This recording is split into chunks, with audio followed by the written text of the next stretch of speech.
జై మాంకాల్ భైరవ్, హరహర మహాదేవ్. ప్రేతాత్మ గురించి నేను ఇదివరకు వీడియో చెప్పిన, ఆ వీడియో గురించి నీకు ఇవాళ మొత్తం ఈ వీడియో చెప్తున్న సెకండ్ పార్ట్స్. మీకు ప్రేతాత్మను పట్టుకునే విధానం దేని గురించి అంటే, మీరు చేసే విధానాన్ని బట్టి ప్రేతాత్మను తీసుకొని మనం పనులు చేసుకోవచ్చు. అది 11 రోజులు ఉంటుంది. ఆ ప్రేత చనిపోయిన దిబ్బ కాడ 11 రోజులు ఉంటుంది. 11 రోజుల తర్వాత ఆ ప్రేతం అనేది ఉండదు. ఆ ప్రేతం అనేది మళ్ళీ ఇంకో శూన్యంలోకి వెళ్ళిపోయి ఇంకో విధానంగా దాని జీవం ఏదెత్తుకోనో శివుడు పరమశివుడు వేసే విధానంగా వెళ్ళిపోతుంది. ఆ ప్రేతాత్మను పట్టుకునే విధానం ఏంటంటే, ఆ ప్రేతాత్మను పట్టుకొని మనం పనులు చేసుకోవచ్చు. ఏం పనులు మంచిదానికి వాడుకొని చెడ్డదానికి కూడా చేయొచ్చు. కానీ చెడుకు అనేది నేను చెప్పను. ఆ ప్రేతాత్మ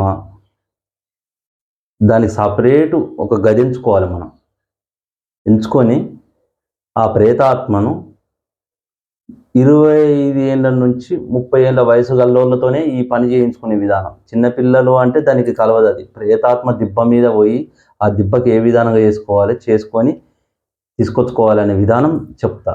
కానీ మంత్రం మాత్రం చెప్పను లైవ్లో. దీనికి కొన్ని క్రియలు కూడా ఉంటాయి. ఆ క్రియలు కూడా కొన్ని చెప్పకూడదు. ఇవి ప్రేతాత్మను మనం ఏదైనా వశం చేసుకొని ఆ ప్రేతను పట్టుకొని మనం పనులు ఏ పనైనా చేయొచ్చు. ఇది కొంతమంది క్షుద్రమాంత్రికులు చేసే విధానం వేరేది. ఇది ఆ విధానం వేరు, ఈ విధానం వేరు.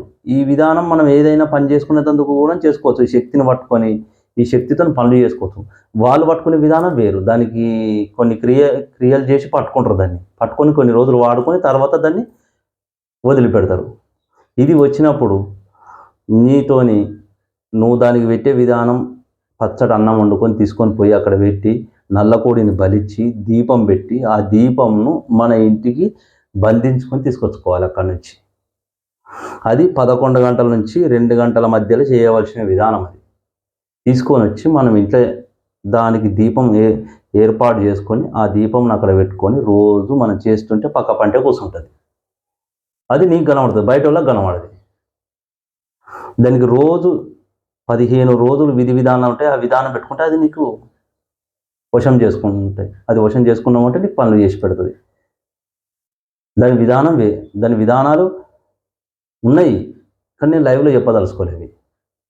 ఉన్నాయా గురువు గారు అంటే ఉన్నాయి. అవి ప్రతి ఒక్కటి ఉన్నది. ప్రతి ఒక్కటి మీరు శాస్త్రం తప్పవుతుంది. శాస్త్రం పురాణం నుంచే చెప్పిండ్రు. అవి ఇప్పుడేం మనం కొత్తగా గ్రంథాలు మనం రాయలే. అవి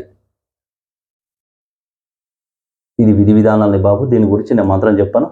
మంత్రాల గురించి నేను లైవ్లో ఈ కాడ నుండి చెప్పదలుచుకోలే. ఎందుకంటే నేను ఇప్పుడు చెప్పే విషయాలు మొత్తం ఈ విధి విధానాలు ఎట్లా ఏ విధానంగా ఉంటాయి ఏంది అనేది ప్రతి ఒక్కటి నేను చెప్తా. సాధకులకు మాత్రమే అనుభవంలో ఇవి తెలుస్తాయి. సాధకులు నేర్చుకున్న వాళ్ళకి ఏ విధానంగా చేయాలనే అనుభవాలు ఇవి కనబడతాయి కాబట్టి తెలుసుకుంటారు కాబట్టి చేస్తారు కాబట్టి కొన్ని చెడు చేస్తారు ఇలా చెప్తే, నేను అన్ని విధానాలు చెప్తే. అందు గురించి నేను మంత్రాలు అనేది ఈ వీడియోలో ఇంకా నుండి మంత్రాలు అనేది పెట్టా. కానీ ప్రతి శక్తి ఏం చేస్తుంది అనే విధానం మీకు చెప్తా. జై మాంకాల్ భైరవ్, హరహర మహాదేవ్.